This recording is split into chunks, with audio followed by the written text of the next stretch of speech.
I don't envy your chances, but you have my sympathies. Hello everyone! It's that time of the half decade everybody is waiting for because there's a new Alien movie out. Alien Romulus.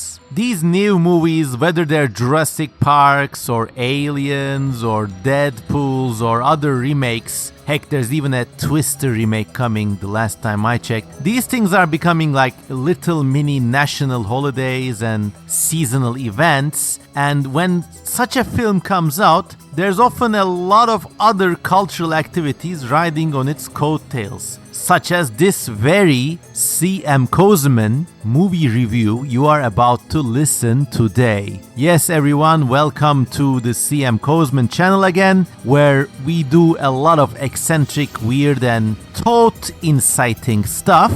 And this is the 19th of August 2024, and I just crawled out of a screening of this incredible, in quotes, movie, Alien Romulus. And I'm just full of things to say. I'm more full of vitriol than an alien is full of that acid blood. And before going ahead, I would just like to give you a word from our sponsors. There are no sponsors, motherfuckers. This channel is not monetized. In fact, I only make money through your Patreon donations or through your Buy Me a Coffee donations or through your purchases from the C.M. Kozeman merch store. So please consider putting your money where your ears are. And if you go and support me on Patreon, you get access to a world of content that nobody else gets to see, including drawings I made when I was 11 or 12 about an entire world of biomechanical creatures inhabiting the universe of the original Alien movie. Yes, everybody, I have been a long-time Alien fan, and suffice it to say, since early childhood I was exposed to these movies in some way or form. In fact, one of my formative memories involves watching the Alien sequel, Aliens, in the VHS video player with my dad in Ankara all the way back in 1987 or something. I must have been 3 years old, and my father had a bootleg video of Aliens on the VHS video player, which in our house back then was something like a hallowed magical object. It had all that cassette punk aesthetic. It almost looked like one of those set design machines in the Alien movies, and in the Alien Romulus film itself, these all like clunky things went in and out, and these LED lights blipped, and there was like weird sounds and stuff, and everything was weird, clunky, but also solid and wholesome, as I remember my childhood. And I remember this one scene in Aliens where Ripley dreams about a chest burster coming out of her chest, and I was terrified. And I asked my father, "What's going on in there, Daddy?" And my father said, "Oh, it's just a dream, just a dream."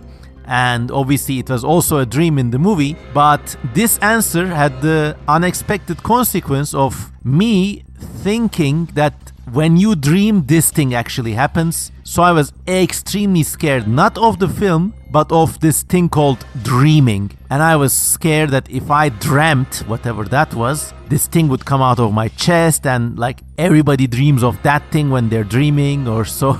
that was a bit of a ridiculous and formative memory. And you do the maths from 1987 to 2024. And as luck would have it, I went to Alien Romulus with my father, who is still with us, and it was a nice, formative father and son experience. In fact, the father and son experience, to me at least, was probably the nicest thing about this movie, because really I had such good hopes for this film. I thought maybe, just maybe, Alien Romulus would break the weird and formulaic and repetitive spiral that the previous Alien films that is to say Prometheus and Alien Covenant, had fallen into, and I thought maybe I would have finally one Alien film which I would still put in my head canon of the Alien franchise, which, by the way, consists of Alien, Aliens, Alien 3, which is I think a severely underrated and great film, and also maybe even Alien 4. I think those 4 or maybe 3.5 movies are really good movies. You can watch all of them end on end.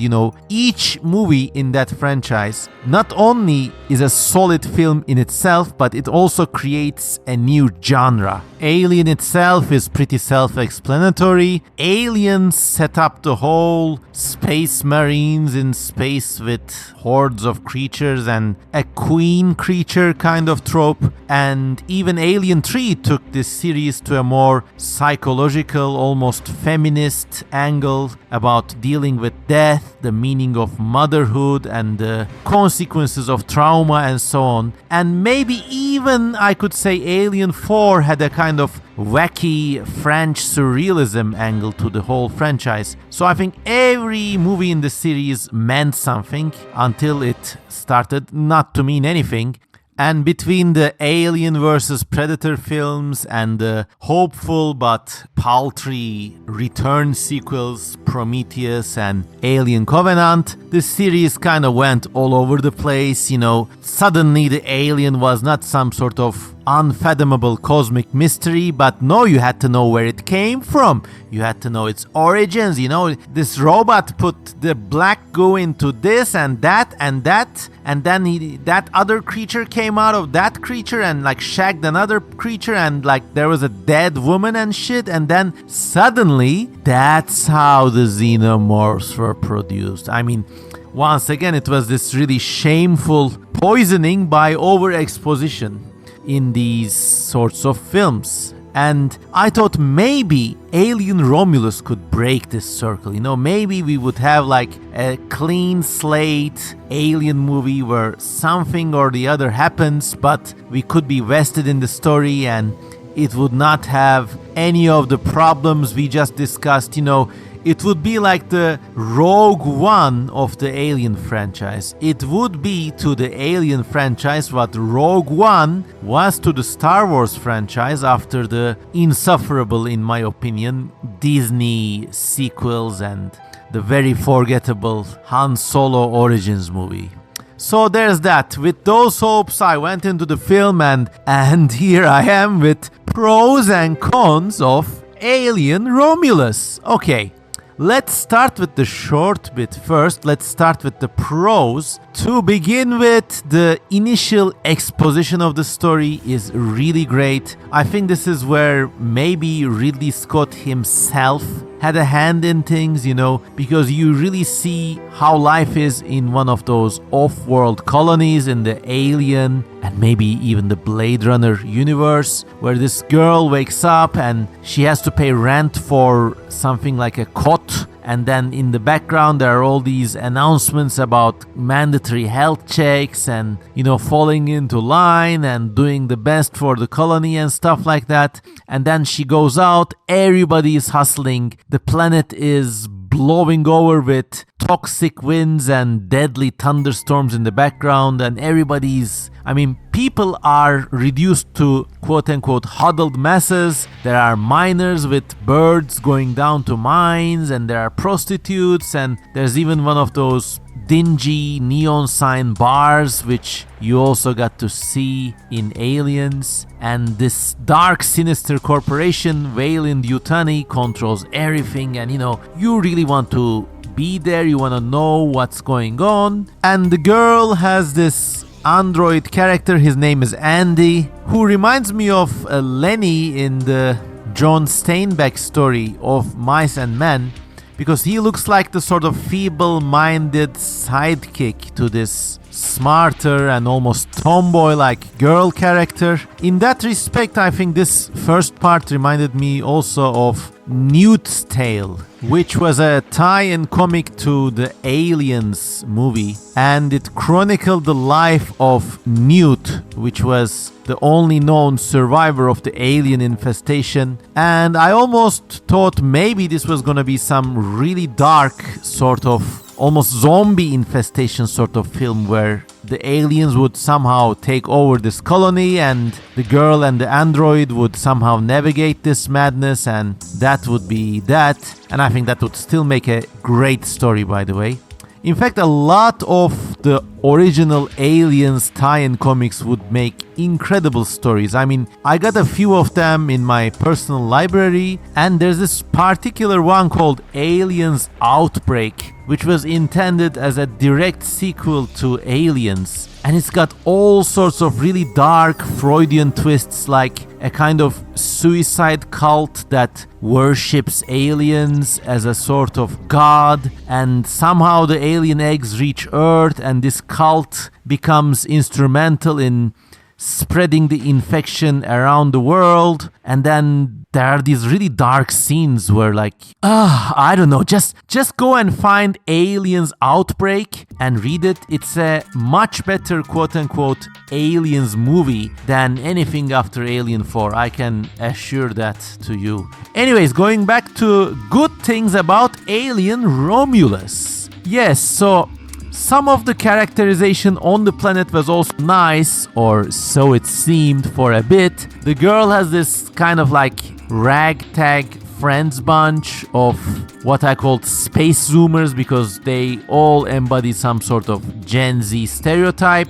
There's the quiet, shaven-haired Asian girl. There's this kind of aggressive boy, he's just so aggressive and mean to the android. But then you realize it was because of a bad canon event, because you know what? An android accidentally killed his mother, so that's why he's bad to the androids. And then there's the sort of dependable guy who's good and quiet and keeps everyone together. And then there's the sort of more sultry and girly girl who turns out is pregnant from some asshole, we're never told who. But yeah, so it's just a bunch of Zoomer kids in space. It's almost like the regular victim set of a teen slasher movie you would have in the 1990s and the early 2000s. And that's no coincidence, because just listen on, as the story develops, this thing turns into a sort of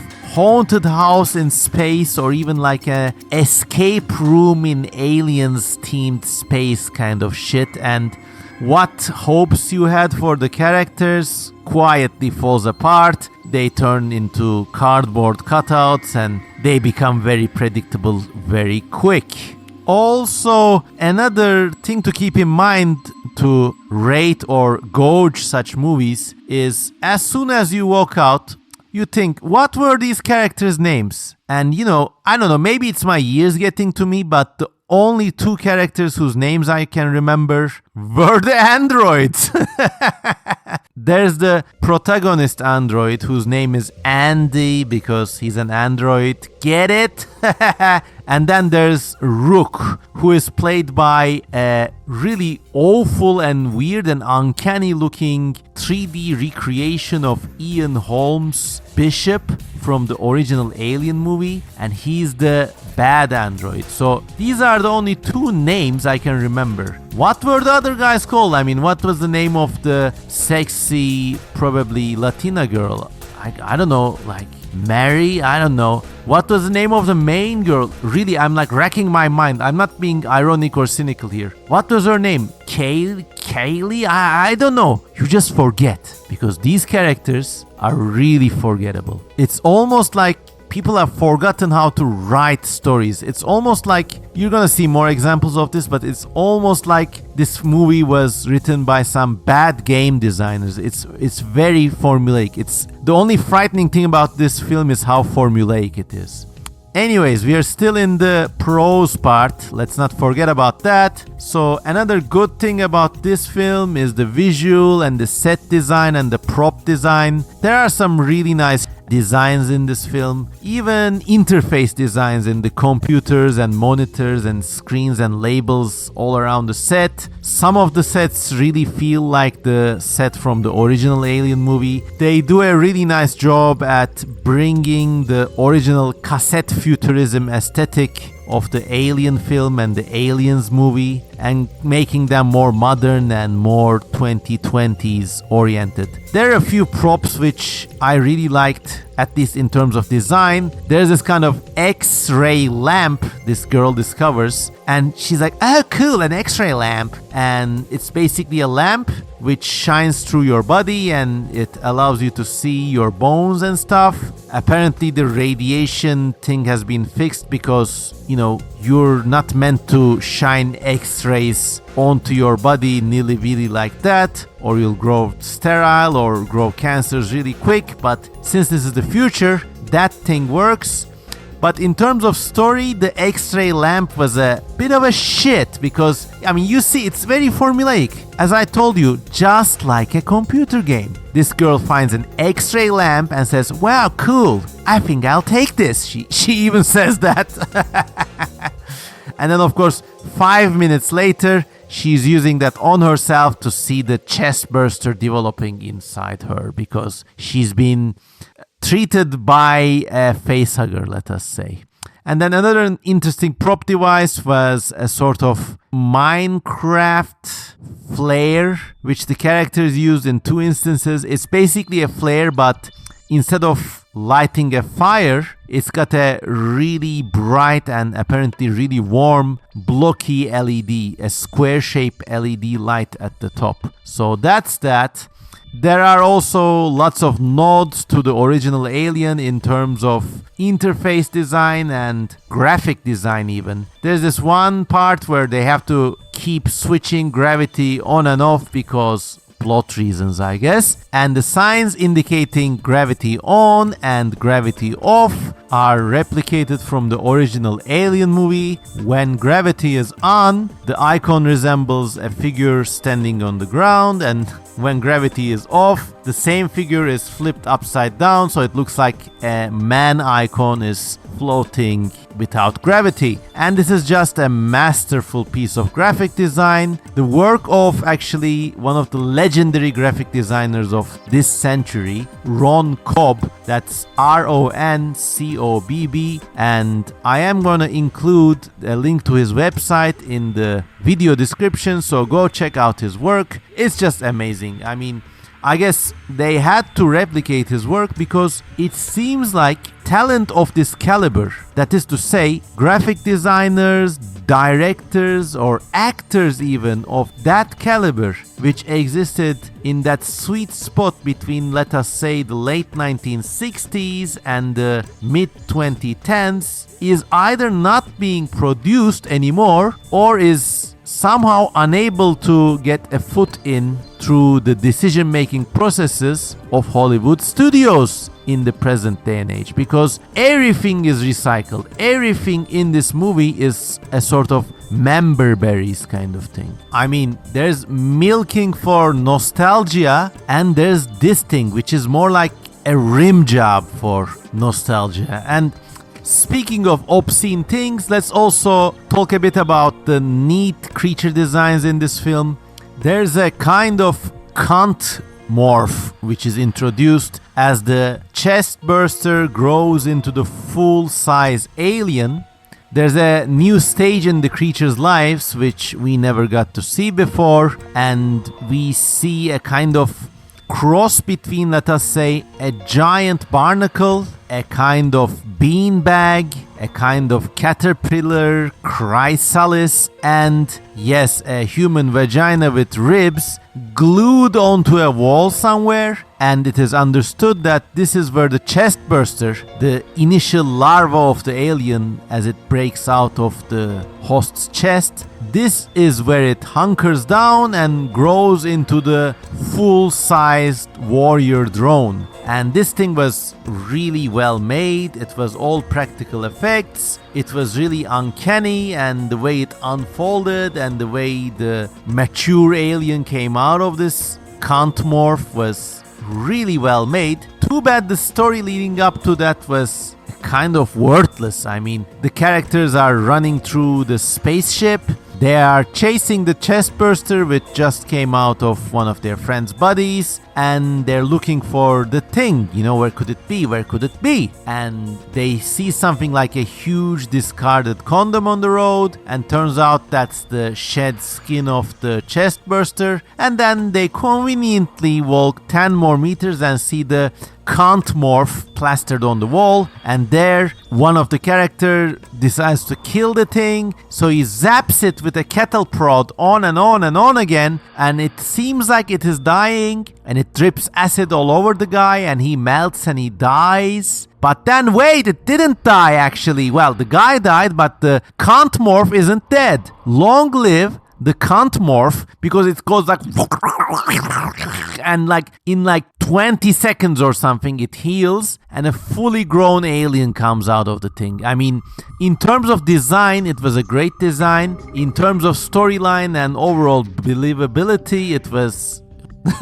it was just crap. I mean, look, obviously there's suspension of disbelief in stories like that. You know, this is an alien creature. Maybe it metabolizes carbon from the air and it can grow without needing to eat. But you know, when you see the whole life cycle of the alien unfold before your eyes in like literally 20 seconds or half a minute, you kind of like start yawning a bit, and the whole movie starts feeling a bit contrived, and it's just going through the motions, you know. Oh, obviously there's an alien in the film. You're gonna watch the alien eat the people, but first you need to watch the facehugger go hug some faces, and then you gotta watch the chest burster. Am I right? Remember the chest burster? Haha! Remember the chest burster scene? Wow! You get that again! Although, to be fair, the new chest burster scene is shot in a unique and somewhat artistic way, where the creature lays on the dead woman's chest like a newborn baby, and I think that shot, at least that shot, was worth something, you know? But there's no escaping it. It's the elephant in the room. On the overall, the film is remarkably bad. We have only been discussing the sort of pros until now, and boy, hold on to your seat, because here come the cons.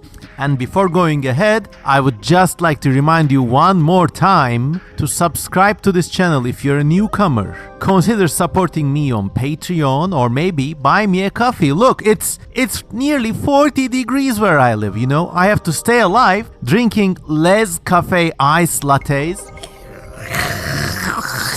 It's a delicacy you wouldn't understand. So any dollar you send, even $1 a month on Patreon, really makes a difference for me. Anyways, let's go. So the film started very interestingly. There was this really realistic life on the colonist planet. Everybody is hustling. You meet these interesting and at least not hateable Gen Z protagonists, and they have to go on an adventure. You see, the thing is, there's this paradise planet, the name of which I've totally forgotten at this point, which has like horses and hills, and apparently the evil Weyland-Yutani Corporation has no jurisdiction there. So our protagonists make a plan to escape this colony world, and conveniently one of them notices that there's a drifting Hulk. You know, there's a drifting derelict space station just near their planet. It turns out that this is actually an abandoned, top secret Weyland-Yutani research facility.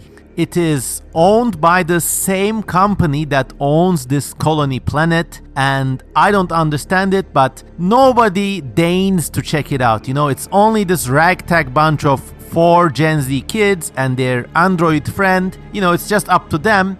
they go up there and they investigate the space station. They are looking for sleep pods which will sustain them during their escape to the Paradise Horse Ranch in Montana kind of planet. Anyways, that's the premise, and as soon as they reach this space station, the whole premise falls apart. The movie becomes full of plot holes and stuff. I mean, right at the entrance, you see that the gravity keeps switching off and on every now and then. But when they enter the labs, you got all the lab equipment sitting right in their place. You know, all the beakers are there. There's even like a beaker with a facehugger leg in it. So if the gravity had been switched off, you know, you would expect that to have drifted off and spilled on the ground. But yeah, no such luck there. Maybe the labs have this core gravity shit. I don't know. I mean, you can make excuses around this, but when you're watching, the audience notices these little details and bit by bit they chip at the foundation of the story. But yeah, that doesn't really matter because the rest of the movie just dynamites its own credibility by adopting a kind of narrative style which I can only describe as a escape house or bad adventure video game, or even one of those themed Disney adventure hotel kind of experiences. I don't know if you know this, but until recently there was a Star Wars themed adventure hotel experience owned by Disney Parks where you could actually pay your hard-earned money to go check into a hotel, but it wouldn't be any hotel. It would not even be a merely Star Wars themed hotel, but basically you pay money and check into a 3 or 4 day LARPing session where you get to enjoy all the amenities of a hotel. There are meals, there's a bar, there's even, I think, a sports center or something. But throughout this, there are also themed shows, like Kylo Ren breaks into your ship, quote unquote ship, which is actually the hotel, and there are characters with costumes walking around and you can interact with them, and you can even play your own adventure with a dedicated cell phone app. And there's even a kind of lightsaber battle training session. And you know, almost everyone who attends this experience used to, I'm saying used to because it's closed down now, because it did not profit, and honestly the whole thing was impractical. But yeah, back in the day you could even attend a kind of mandatory Jedi lightsaber training thing. And like there were all sorts of little side hustles and gimmicks to make you feel special and empowered. Like in the lobby there would be a pile of stones with a character, actually an employee of that hotel, sitting next to it. And like if you're interested in the pile of stones, the person would say, you look like you have Jedi powers. Why don't you concentrate on the stone pile? And then he or she would like touch a discrete mechanism and the stones would move and you would feel, wow, I think I got the force and shit. And yeah, that was that sort of an experience. On a side note to the side note, imagine the lives of those like minimally paid Disney employees putting up Jedi makeup or like alien costumes just to entertain these spoiled upper class people attending their hotel, just to make them feel special, you know? I mean, God, Americans, if you give them a story, you can make them do anything. God damn. But yeah, that was dark and dystopian, and that hotel adventure thing did not pan out. But going back to Alien Romulus, the whole movie feels like it's been designed for a future Alien Romulus hotel adventure game to be planned and built by Disney Corporation, because, you know, Disney owns 20th Century Fox, which owns the Alien franchise, and I would not be surprised if in the next 5 years there would be a kind of alien-themed scare room or escape house or even a kind of alien hotel kind of experience created in a Disney park somewhere, aimed for the more adult and somewhat spicy, growing and affluent Gen Z demographic, you know? You would be on some sort of a ship and, oh my God, there's a research lab.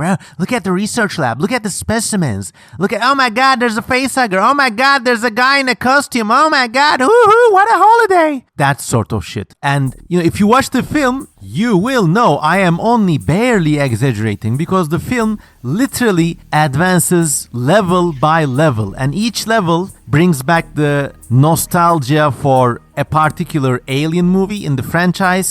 First, they go into the lab and they meet the chief antagonist, which is Rook, which is an exact copy of Ash from the original Alien film, and he's all like mysterious and British, and he uses words which the American audience must feel are complicated and scientific.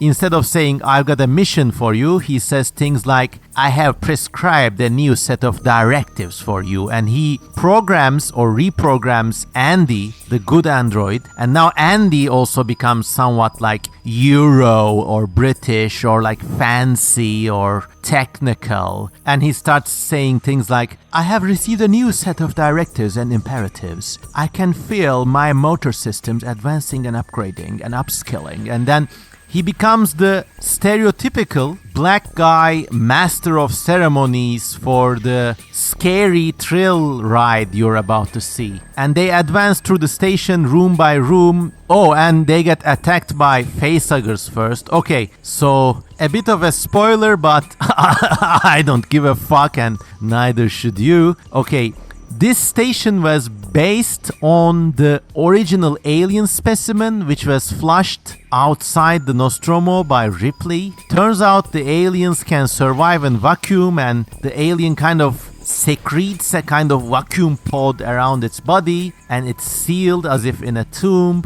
And these evil Valent Yutani researchers, almost like priests, retrieve this floating desiccated alien spore and then apparently use its DNA to, I'm not kidding, 3D print facehuggers. So there's lots of facehuggers in the station.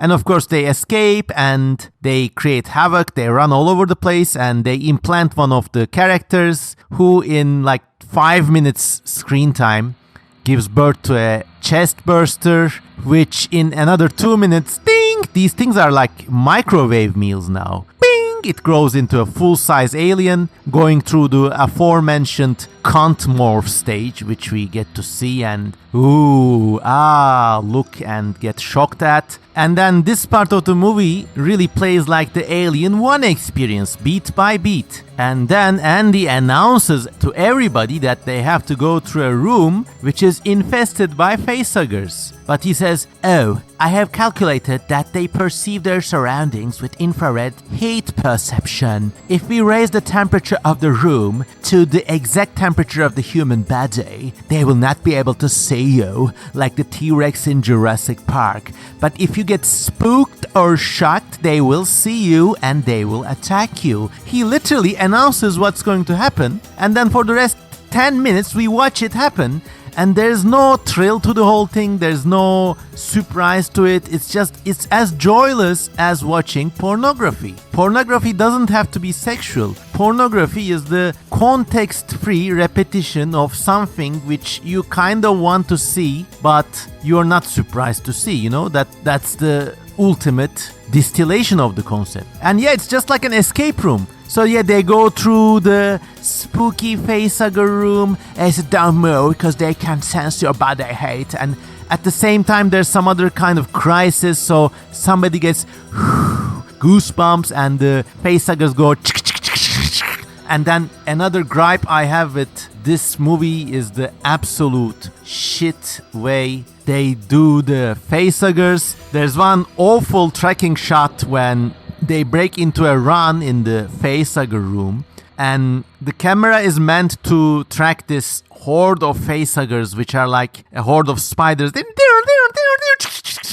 They're running down the hallway, you know, but it actually looks like they didn't do the tracking properly, so the facehuggers' movements are actually out of sync with the camera movement, and they look like a bunch of shit being washed through the gutters as a rainstorm causes them to flood. It's just awful. Now compare that to the real model facehugger effects in Aliens, and the difference is as clear as night and day. But anyways, don't worry, they escaped that escape room and move on to the second level, the second escape room, which is the aliens themed escape room now. Now you're gonna shoot some bugs. Now there's gonna be lots more aliens and you're gonna go chaka chaka chaka chaka. Remember the pulse rifles, remember the colonial marines, remember the hit assist effect on the rifle. You got rounds, here's how you load them. There's a literal beat by beat copy of that one scene where Hicks teaches Ripley how to use the pulse rifle with those other characters whose names I can't or won't remember now. And then they kind of proceed a bit more and oh, wait a minute! Turns out there was a huge alien infestation on this station before that alien which attacked you and grew in your friend in 5 minutes just a while ago. Oh, don't worry, turns out now there's dozens of aliens and they actually built a hive. And look, now there's the background hum effect. Do you remember the background hum effect?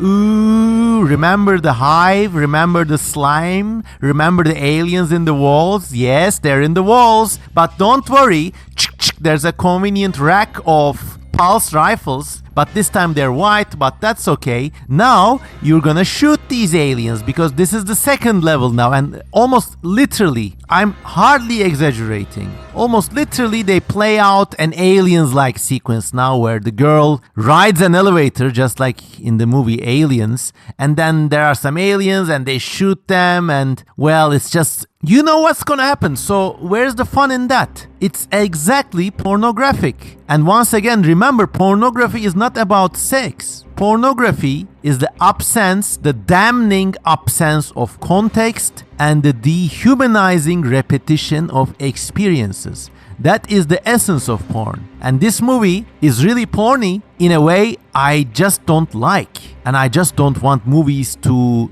evolve into. But yeah, they shoot the aliens, they survive, and suddenly the gravity switches off, and now they reach the third level of Donkey Kong Country Aliens Edition. Now there's no gravity, so all the dead aliens' blood is now drifting in an elevator shaft like a dangerous maze of floating cum. And just so that you know this is acid and this is dangerous, whenever the camera shows one of these floating blobs of acid, you hear the sound effect.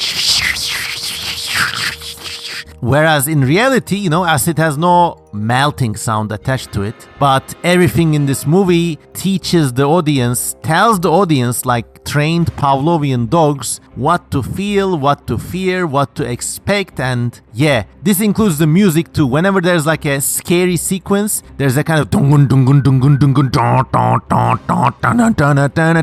this kind of like deep bass dubstep soundtrack in the background. It's telling the audience to be spooked, be scared, motherfuckers. And then the characters also cue us, they go, whenever there's something scary, they go, but if you've been in a scary situation, it's usually dead silent. And if this film was worth the price of the plastic it's printed on, the audience would have been able to feel fear without 10 layers of diegetic and extra diegetic soundtrack and stupid expositionary monologues and dialogues telling us, ooh, there's a spooky sequence coming up, kids, better buckle up. Anyways, then that level ends, and it ends as you predict. They survive, and then they reach the fourth level, which is the Prometheus level. Of course, what did you expect, motherfucker? Turns out these scientists on these lab had another secret level of the lab, which is very clean despite all the shutting on and off of the gravity. Everything is in its right place, and it's that one lab where you see all the weird specimens, and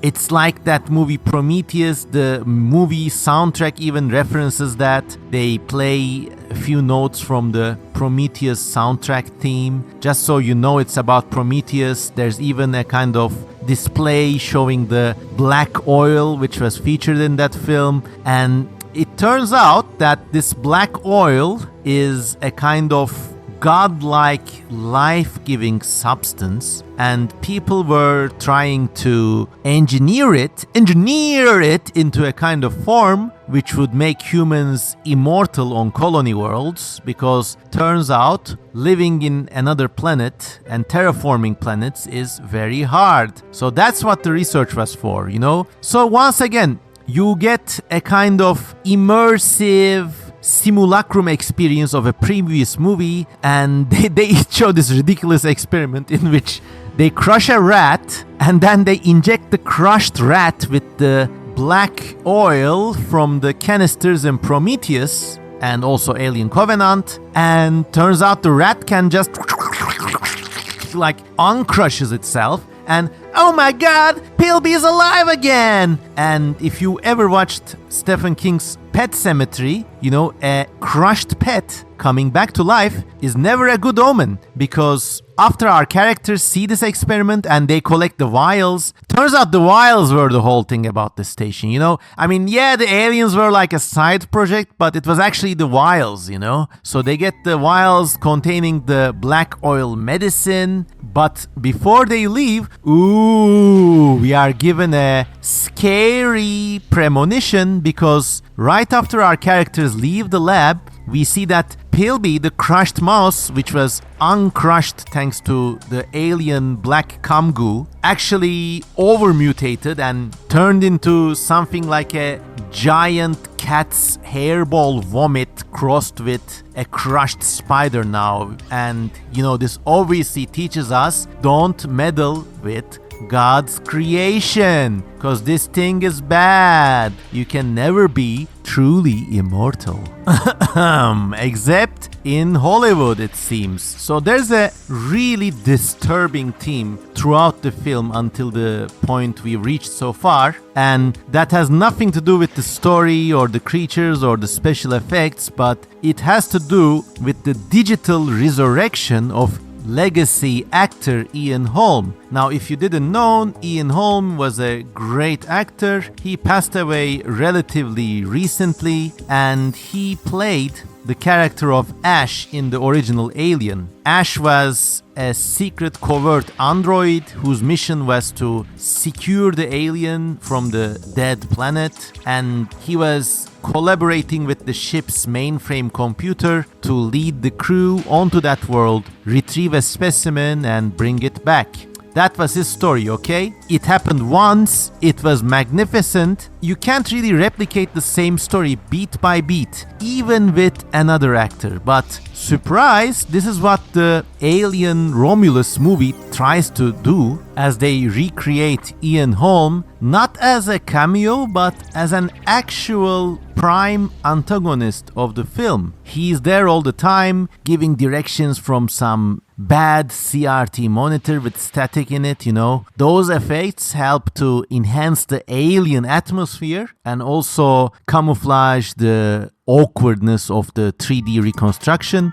I would rather have them cast somebody who really looks like Ian Holm, or somewhat looks like Ian Holm, and it's not that hard, you know. I mean, James Bond got played by a lot of different characters and everybody added their flavor to it. I really don't get why they did this, but the reasons aside, I think this is a dangerous precedent for filmmaking in general, because it seems that talented actors, they're not getting rarer, but they're not picking up leading roles. And I think major studios are kind of planning to immortalize and resurrect from the dead famous performances of actors and actresses. I mean, you think they're gonna stop with this movie? You think this technology is not gonna get further developed and used for other characters?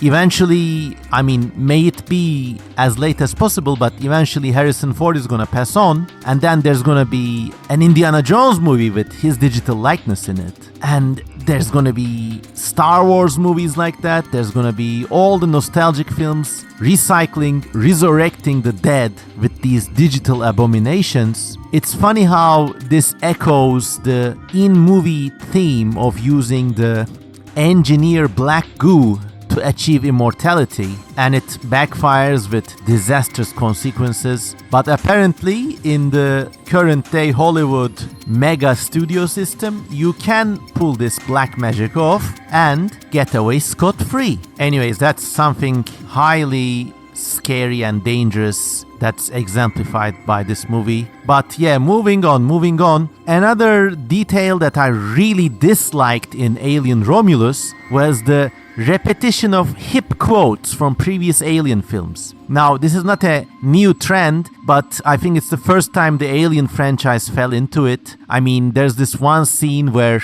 the good android Andy says, "Get away from her, you bitch," to the alien, protecting the lead girl whose name I totally forgot. And then there's another scene where the fake Ian Holm repeats his phrase, "I don't envy your chances, but you have my sympathies," or something like that. And then at the end of the film, the lead character says, "This is what's her face, last surviving member of the whatever that ship's name was, signing off." And then, it's just like that annoying Disney Star Wars sequel, but at least she adds her own note to it saying, "I will keep fixing things as long as I live," or some bullshit like that. As if anybody cares. I mean, if the film had moments worth getting emotionally invested in, maybe we could have cared about this character and her desire to fix things, but yeah, it's just, it doesn't pan out at the end. I'm sorry.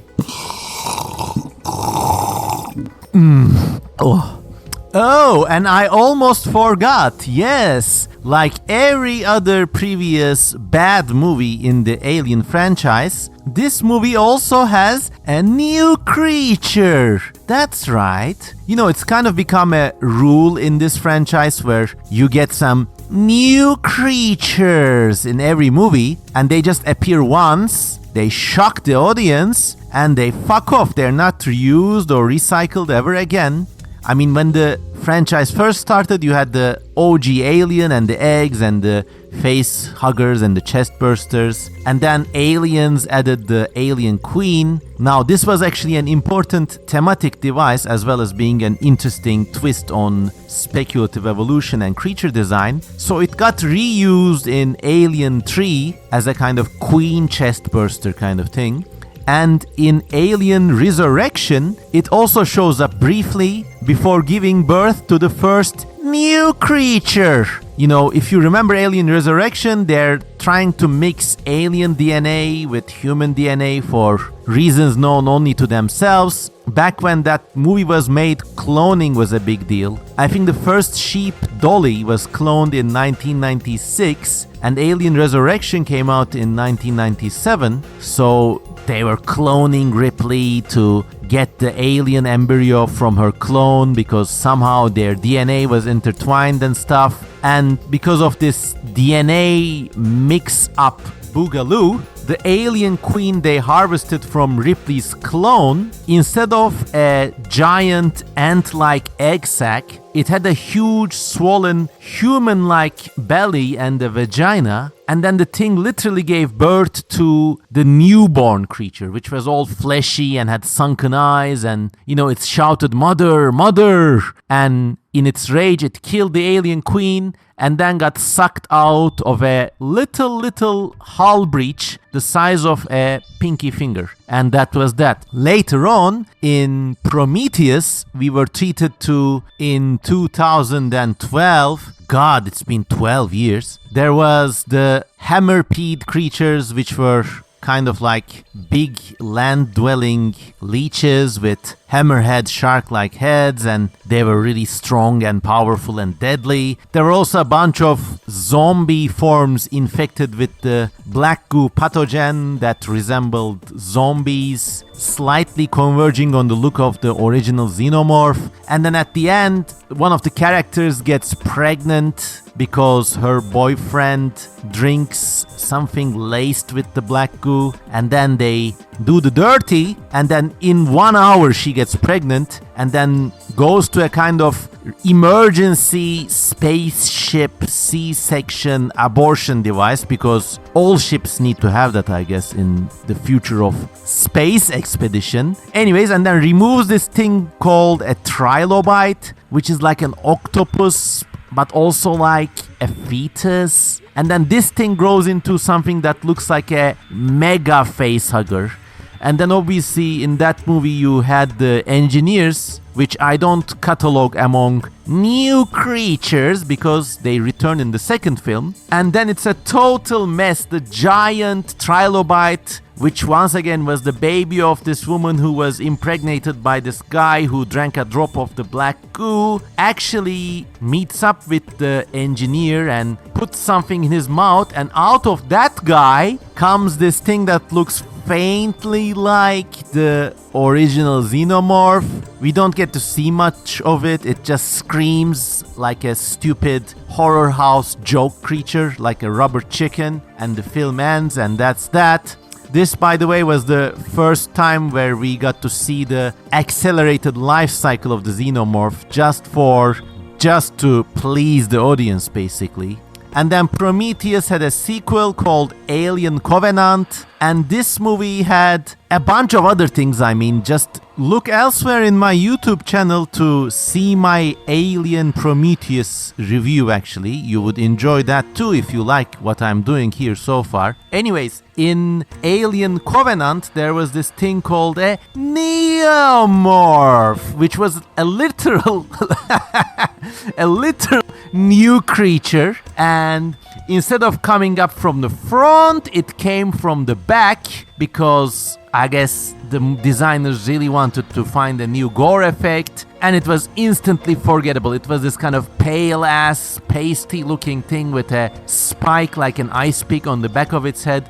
You see these things once, you never see them again, but like little dogs trained for kibbles, the audience expects to see a new creature in every new goddamn Alien film, or so the studio thinks. And I look to the day when they can make a film by just using the creatures that exist previously, but instead there's a solid story and there's a solid human element and some creative twists of an actual plot to keep us interested and, yes, hopefully get us scared too. Oh, but let us get to the new creature of Alien Romulus, because I think this has got to be the most ridiculous and most bullshit and the cheapest silly ass looking creature to grace all of science fiction and fantasy filmmaking for some time now. I don't even know what it's called. I name it literally Snoke Alien, or the Voldemort Alien, or fucking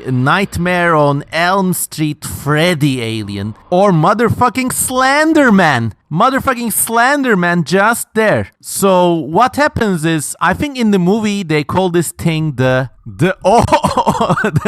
Offspring. I fucking kid you not. It's like that 1990s band, you know, the Offspring. Chances gone, nothing's free, fragile lives. Anyways, so what happens is, remember a while ago I told you one of the characters was this kind of more hot girl character who was pregnant, you know, just some asshole. Anyways, don't ask me how this girl gets assaulted by the xenomorph alien creature and then gets carried away somewhere, but towards the end, after all the bullshit, they rescue her and they almost administer her the ultimate medicine the scientists had made from the black goo. Remember that bullshit thing which caused their rat to get uncrushed? So yeah, they almost administered that to her, wanting to save her, but then the lead character says, no, don't stop. I got a bad feeling about this. So they stop. But anyways, then she goes off on her own and then gets ideas of her own again, and she makes a bad choice and actually does shoot up the alien black goo, and then of course her pregnancy develops extremely rapidly, and in a really unnecessarily bloody and gory and disgusting scene, she gives birth to the offspring, which at first looks just like a baby. So our heroine has a difficult time killing it, but literally like 30 seconds later, this thing grows into a like 9 feet or 3 meter tall fucking Jack Skellington scarecrow creature that's all like pasty and white and has got a body like an alien xenomorph. But when you get to the head, it's actually a stupid fucking deformation of the engineer's heads from Prometheus, and it's got a receded chin, and it just looks stupid. It looks ugly, but not even ugly in an uncanny or disturbing way. It's just a fucking pasty white guy pasted onto the body of a tall alien. It's really like one of those Space Jam Nerdlocks or the Monsters. And if you don't know what I'm talking about, there used to be this really weird and formative memory creating movie called Space Jam, in which the Looney Tunes characters team up with Michael Jordan to play basketball against some cartoon aliens called the Nerdlocks, which are somehow mutated, and they get the powers of leading NBA players, and they grow into these like giant, tall, weird and gaunt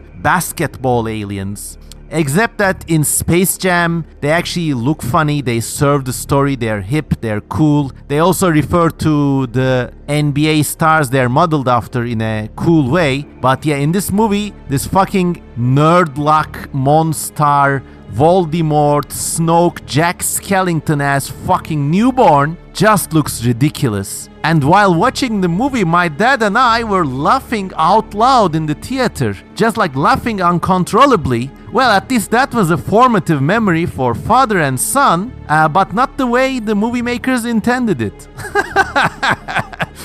Fucking offspring. I don't know who made these decisions, who made these designs, who approved those designs, who thought it would be a good idea. You know, I don't know how these decisions are made these days. And maybe it's me turning slightly older and crankier, but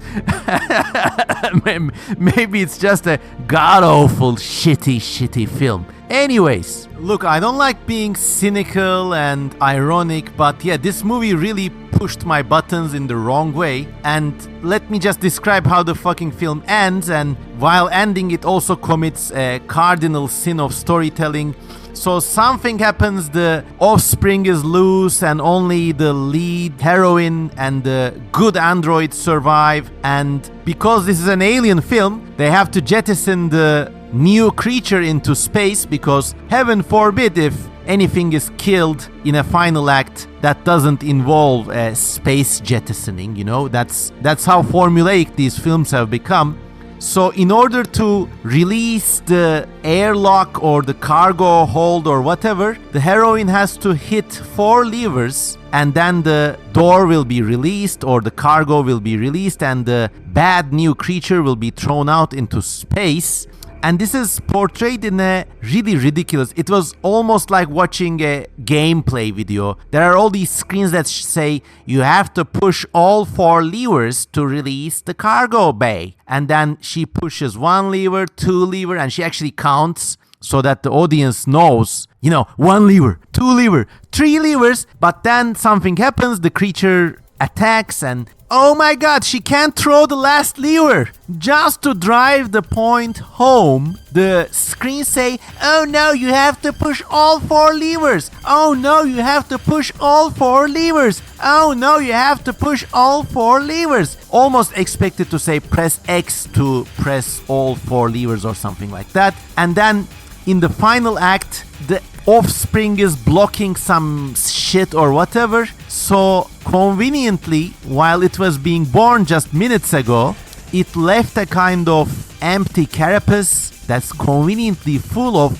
bubbling acid. You can tell it's acid because it's green and it's bubbling. And when you see it on the screen, there's this acid sound accompanying the soundtrack. So you know that it's acid, and then literally you almost expect to see press X to kick acid carapace appear on the screen, and the heroine says, "Get away from her, you bitch," or something. No, actually, she doesn't say that. She says some other forgettable line. She kicks the carapace. The acid spills on the exact right place. It's like a fucking Heath Robinson contraption. And then the final lure is tripped and the creature is sucked out into space, where it will be probably reappearing in a Marvel movie next time. And that's fucking that. That's fucking that, everybody. And then the heroine says, "Oh my god, I will continue fixing things. Now I'm signing off." And that is that. That was Alien Romulus.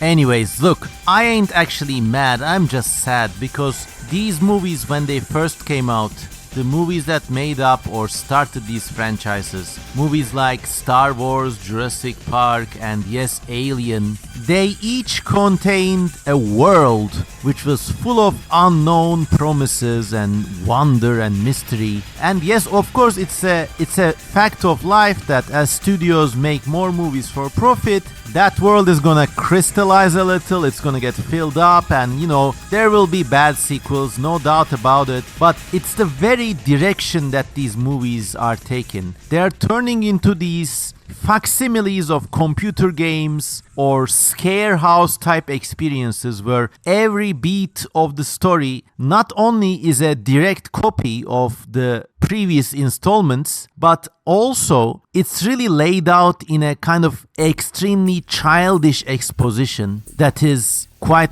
frankly insulting to the mind of the average reader.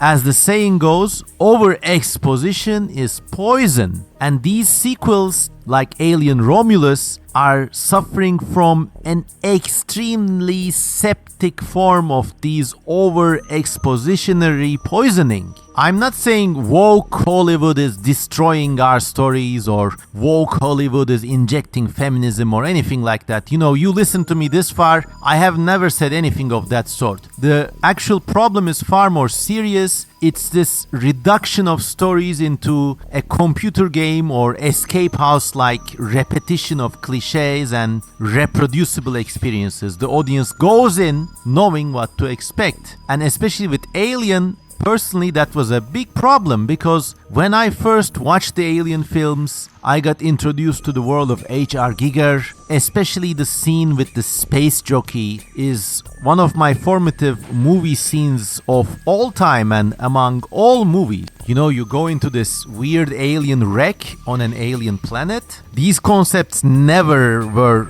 portrayed in film before. Before Alien, space was something like Star Wars, zoom, boom, laser beams and stuff. Or like Battlestar Galactica or Star Trek, where everything was shiny and technology had solved all problems of mankind, and if there was any conflict, it was with evil aliens in a sort of clean, sterilized ray gun space battle kind of thing. But with Alien, the technology is grim, dinky, weird, and kind of antiquated even in the depths of space. The first thing people do when waking up from cryo sleep is not talking about the galaxy or the good and the evil, but instead they discuss about their payment options, their hourly rates and union stuff, much like things anybody else working for an honest buck would discuss. And then there's a signal and they go to this planet, but it's an alien spaceship and you just don't know what's going on. It's a completely surreal world. Was the space jockey the pilot of the vessel, or was it part of the integral life cycle of the aliens? Were the exits intended cargo, or maybe they were like a secondary parasitic infection? You get the sense that something is going on in space, probably for thousands if not millions of years, and it's more arcane and incomprehensible than anything you, I, or anybody else could dream about.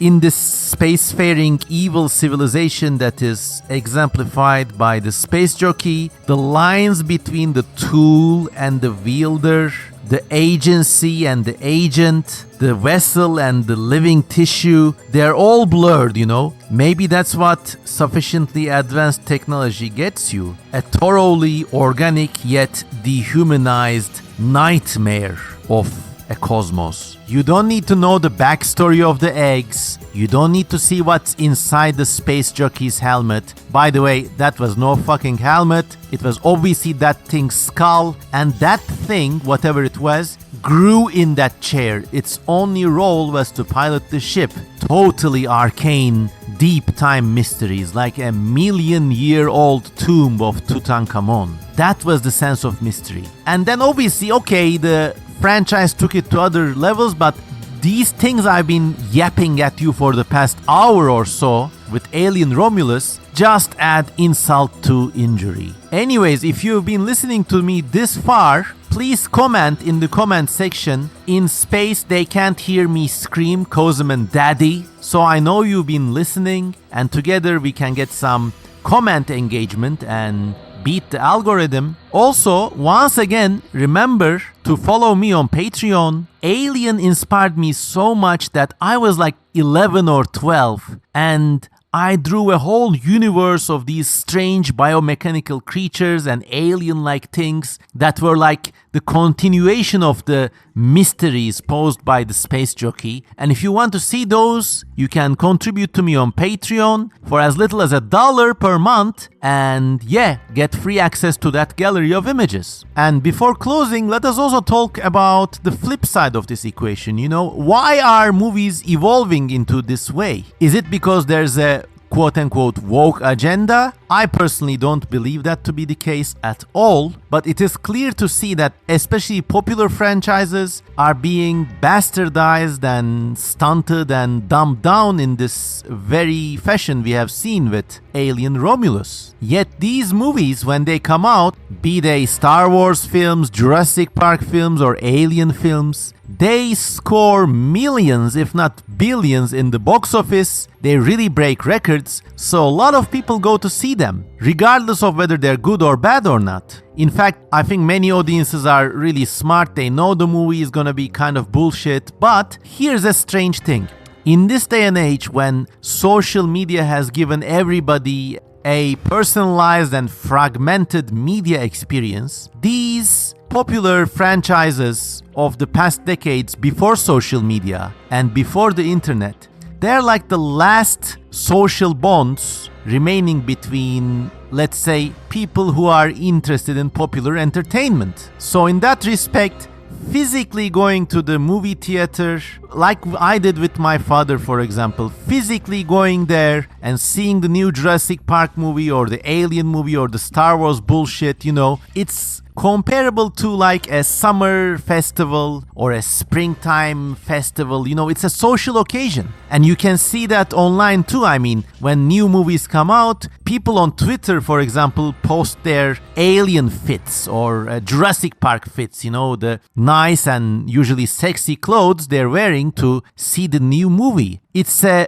physical social experience in an age that is sorely lacking in them. I mean, imagine this. The new Alien movie is out and you already watched the CM Kozuman Daddy scathing movie review, so you know it's gonna be shit. But what if your phone rings or your Discord rings or whatever it is that you kids use these days, and it's your date or romantic interest, and he or she says, "Hey, do you wanna watch the new Alien flick? And maybe get some Mongolian beef after, you know?" You wouldn't say no to that, even and especially maybe if you know that the movie is shit. So I think this is the reason behind this so-called dumbing down of the movies. I think it's gonna go on for a bit and the big studios are gonna milk it for all that's worth. This is not to say there aren't any original movies being made these days or these decades, but the rate of output has certainly slowed down. I think we are gonna get Jurassic Park and Alien and Indiana Jones and Star Wars movies for maybe another 10-20 years, and then something else is gonna happen. And I don't know what, but together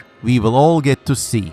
And before closing, let me also touch upon the God of Hollywood segment, because whenever I review a film, especially when I drag it through mud like I did with Alien Romulus here, I also never want to leave without contributing my ideas. So imagine the Hollywood gods come to me and they say, "Are you CM Kozuman?" I say, "Yes, God." And they tell me, "Here are $2 billion for you to film your original ideal alien film. What will you do?" Okay, I've already answered this question in this channel. The link is in the video description and the pinned comment, but there's a big video, actually one of the most popular videos on this channel called Alien Nibiru, and you can go listen to it. It's like an audiobook, and that would be my alien movie. Also, if I had $2 billion, that's a lot of money, I would probably commit some of the really nice Aliens comics into film. I am thinking about Aliens Outbreak and Aliens Newt's Tale. There's also one called Aliens Labyrinth that's really good. I would want to make them into films. And then maybe, here's the thing, the Alien franchise seems to be heading strongly into body horror territory. So instead of making my own film, maybe I would give those $2 billion to a director like Joe Carpenter or David Cronenberg, or even one of the really talented Asian directors like Takashi Miike or Kei Fujiwara. Especially Kei Fujiwara, you should really look up. She has a really sick and twisted movie called Organ. That's, well, Organ, made in 1996, and it's one of the most twisted movies I've ever seen. The director's name, once again, is Kei Fujiwara. That's Kei Fujiwara. She's a really twisted gal, but not twisted for no reason. I mean, all of the weirdness in her films, primal issues, all mammals deal with. So go look her up and go look up her work. I would go to Kei Fujiwara and say, "Fujiwara-san, please accept this money and you are fully free. Fully free. Just do what you will." And then maybe with the insight of a total outsider like that, the Alien franchise could go into greener pastures. Who knows? Who knows? Anyways, everyone, thanks for tolerating me and bearing with me for so long. I hope you enjoyed this movie review. If you disagree with me, also let me know in the comments. You know, I do like a civil discussion down there. So that's that. Thanks for listening to me, and as always, have a nice day. I love you all.